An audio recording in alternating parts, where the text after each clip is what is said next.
Mr. Chairman. As a social scientist who's worked on climate and sustainability issues for many years, in fact, all of my career, I actually welcome the discussion today on sustainable investing, as we know it's crucial to the future of our planet and also our economy. But obviously, that's not what this hearing is actually about. I've watched and listened today and seen as this hearing has devolved into yet another crusade in the political culture wars. But I am disappointed, Mr. Chairman, to see the use of this committee's precious time to air yet another dark money-funded, conspiracy-laden attack on American freedom. But I'm surprised to see that in this case, it's an attack on the market itself. It's amazing to me to see the kinds of attacks we've seen on American freedom by the majority. Attacks on our bodies, banning books, and now we're talking about banning the way that businesses are able to invest their own capital and public bodies. But what's especially amazing about this is how radically out of touch it is with the American public. And in fact, what's particularly insane about these bans on ESG is how out of touch they are with voters themselves, including Republican voters. And Mr. Marshall, I know you've been at the forefront of this effort, but I want to ask you, are you aware that the majority of Americans and Republican voters are actually opposed to ESG restrictions? I can tell you that I've had multiple comments from individuals throughout my state, the 5 million almost Alabamians that I represent. Thank you, Mr. Marshall. I'm going to direct your attention to this chart behind me. A recent poll that was released in Politico shows that the vast majority of Americans are actually opposed to restrictions on ESG.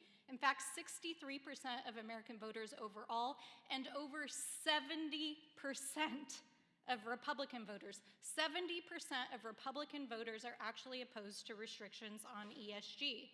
But it's not just the public, it's American businesses as well. Corporations, investment firms. Mr. Marshall, are you aware that the vast majority of American businesses are also opposed to these restrictions? Congressman, would you like me to be able to answer the first question that you asked me? Mr. Marshall, are you aware that the vast majority of American businesses are also opposed to these restrictions?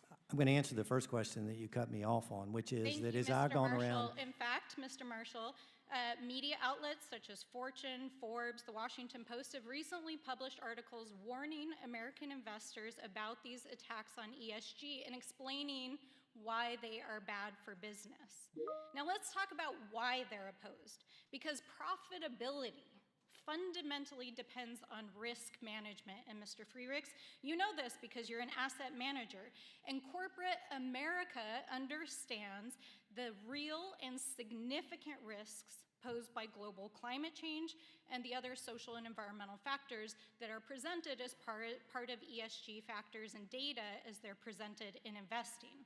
So my question is, why on earth is the GOP waging a war on ESG, especially when it's so completely unpopular with American corporations, the market, investors, American voters? In fact, 19 states have actually moved under extreme governors and state officials to try to ban ESG investing. We're talking about legislation, executive orders, and the very lawsuit that we're here discussing today.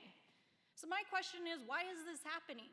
And I think, Mr. Freericks, as you've indicated, I think in your testimony, we have to follow the money. And the reality is that this is a well-coordinated and political attack. Is that not true, Mr. Freericks? It would seem that the fossil fuel industry is leading a charge here. We had talks about how banks are muscling companies. We have seen that. We have seen banks being muscled. Legislation in Texas is muscling banks to invest in the fossil fuel industry. Banks like to be diversified, and if they decided that they wanted to invest in renewable resources, like biofuels from Iowa, or wind turbine blades from Ohio, or solar panels being installed in Arizona, they would be punished for that. That's the real shame here. Right. So ESG has become another boogeyman in the culture wars. This is not about fiscal responsibility.